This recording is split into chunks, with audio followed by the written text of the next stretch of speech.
বরিশালের মেহেন্দিগঞ্জে মাদ্রাসা শিক্ষকের উপরে হামলার প্রতিবাদে বিক্ষোভ। দেশ চ্যানেল প্রতিনিধি মশিউর রহমান সুমনের তথ্যচিত্রে দেখুন বিস্তারিত।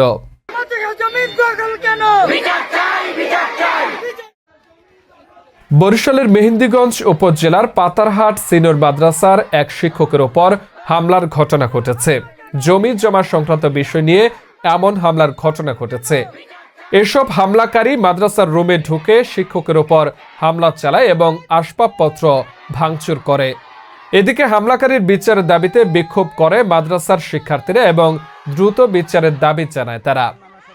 এবং শিক্ষকদের উপরে কেন হামলা করেছে এবং শিক্ষকদের উপরে প্রচণ্ড পরিমাণে গালাগালিজ করা হয় এবং আমাদেরকে প্রিন্সিপাল এবং ভাইস প্রিন্সিপালকে অকথ্য ভাষায় গালাগালি করা হচ্ছে এবং আমাদের অফিস সহায়ক আক্তার হোসেন ওকে সকালবেলা শুরু করছে। আমি জাতীয় সঙ্গীত গাইতেছি, আমি তো আমি এসেম্বলি বুঝতেছি, এই মুহূর্তে উত্তপ্ত গালাগালি করতে শুয়োর বাচ্চা গালাগালি।